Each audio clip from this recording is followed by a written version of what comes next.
नमस्कार दोस्तों, मैं गरिमा चौधरी शुरुआत करते हैं आज एक नई कहानी के साथ जिसका शीर्षक है परमात्मा की लाठी में आवाज़ नहीं होती। एक बार एक साधु वर्षा के जल में प्रेम और मस्ती से भरा चला जा रहा था कि इस साधु ने एक मिठाई की दुकान को देखा जहाँ एक कढ़ाई में गर्म दूध उबल रहा था। तो मौसम के हिसाब से दूसरी कढ़ाई में गरम गरम जलेबियाँ तैयार हो रही थी। साधु कुछ क्षणों के लिए वहाँ रुक गया।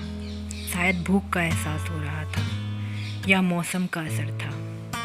साधु हलवाई की भट्टी को बड़े गौर से देखने लगा। साधु कुछ खाना चाहता था, लेकिन साधु की जेब ही नहीं थी तो पैसे भला कहाँ से होते। साधु कुछ पल भट्टी से हाथ सेकने के बाद चला ही जाना चाहता था कि नेक दिल हलवाई से रहा न गया और एक प्याला गरम दूध और कुछ जलेबियाँ साधु को दे दी। मलंग ने गरम जलेबियाँ गरम दूध के साथ खाई और फिर हाथों को ऊपर की ओर उठाकर हलवाई के लिए प्रार्थना की, फिर आगे चल दिया। साधु बाबा का पेट भर चुका था। दुनिया के दुखों से बेपरवाह वे फिर एक नए जोश से बारिश के गंदले पानी के छींटे उड़ाता चला जा रहा था। वह इस बात से बेखबर था कि एक युवा नवविवाहित जोड़ा भी वर्षा के जल से बचता बचाता उसके पीछे चला आ रहे हैं। एक बार इस मस्त साधु ने बारिश के गंदले पानी में जोर से लात मारी। बारिश का पानी उड़ता हुआ सीधा पीछे आने वाली युवती के कपड़ों को भिगो गया। उस औरत के कीमती कपड़े कीचड़ से लथपथ हो गए। उसके युवा पति से यह बात बर्दाश्त नहीं हुई, इसलिए वह आस्तीन चढ़ाकर आगे बढ़ा और साधु के कपड़ों से पकड़कर कहने लगा, अंधा है, तुमको नजर नहीं आता? तेरी हरकत की वजह से मेरी पत्नी के कपड़े गीले हो गए हैं और कीचड़ से भर गए हैं। साधु हक्का बक्का सा खड़ा था, जबकि इस युवा को साधु का चुप रहना नाखुशगवार गुजर रहा था। महिला ने आगे बढ़कर युवक के हाथों से साधु का हाथ छुड़ाना भी चाहा, लेकिन युवा की आंखों से निकलती नफरत की चिंगारी देख वह भी फिर पीछे खिसकने पर मजबूर हो गई। राह चलते राहगीर भी उदासीनता से यह सब दृश्य देख रहे थे, लेकिन युवा के गुस्से को देखकर किसी में इतनी हिम्मत नहीं हुई कि उसे रोक पाते और आखिर जवानी के नशे में चूर इस युवक ने एक जोरदार थप्पड़ साधु के चेहरे पर जड़ दिया। बूढ़ा मलंग थप्पड़ की ताप झेल ना पाया और लड़खड़ाते हुए कीचड़ में जा पड़ा। युवक ने जब साधु को नीचे गिरता देखा तो मुस्कुराते हुए वहां से चल दिया। बूढ़े साधु ने आकाश की ओर देखा और उसके होठों से निकला, वाह मेरे भगवान, कभी गरम दूध जलेबियाँ और कभी गरम थप्पड़, लेकिन जो तू चाहे वह मुझे भी वही पसंद है।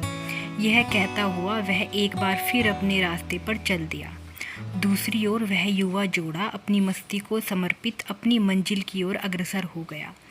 थोड़ी ही दूर चलने के बाद वे एक मकान के सामने पहुंचकर रुक गए। वह अपने घर पहुंच गए थे।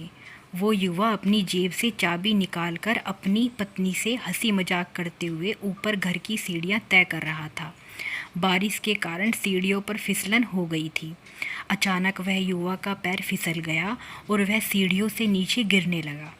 महिला ने बहुत जोर से शोर मचाकर लोगों का ध्यान अपने पति की ओर आकर्षित करने लगी, जिसकी वजह से काफ़ी लोग तुरंत सहायता के लिए युवक की ओर लपके, लेकिन देर हो चुकी थी।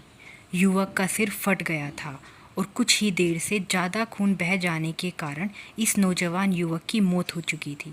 कुछ लोगों ने दूर से आते साधु बाबा को देखा तो आपस में कानाफूसी होने लगी कि निश्चित रूप से साधु बाबा ने थप्पड़ खाकर युवक को श्राप दिया है, अन्यथा ऐसे नौजवान युवक की केवल सीढ़ियों से गिरकर मर जाना बड़े अचंभे की बात लगती है। कुछ मनचले युवकों ने इस बात सुनकर साधु बाबा को घेर लिया। इस एक युवा कहने लगा कि आप कैसे भगवान के भक्त हैं जो केवल एक थप्पड़ के कारण युवक को श्राप दे बैठे। भगवान के भक्त में रोष व गुस्सा हरगिज नहीं होता। आप तो जरा भी असुविधा पर भी धैर्य ना कर सके। साधु बाबा कहने लगा, भगवान की कसम, मैंने इस युवक को श्राप नहीं दिया। अगर आपने श्राप नहीं दिया तो ऐसे नौजवान युवा सीढ़ियों से गिरकर कैसे मर गया। तब साधु बाबा ने दर्शकों से एक अनोखा सवाल किया कि आप में से कोई इस सब घटना का चश्मदीद गवाह मौजूद है। एक युवक ने आगे बढ़कर कहा, हाँ, मैं इस सब घटना का एक चश्मदीद गवाह हूँ।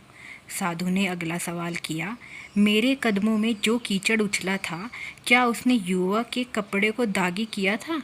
युवा बोला, नहीं, लेकिन महिला के कपड़े जरूर खराब हुए थे।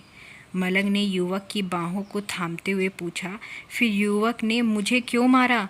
युवा कहने लगा, क्योंकि वह युवा इस महिला का प्रेमी था और यह बर्दाश्त नहीं कर सका कि कोई उसके प्रेमी के कपड़ों को गंदा करे, इसलिए उस युवा ने आपको मारा।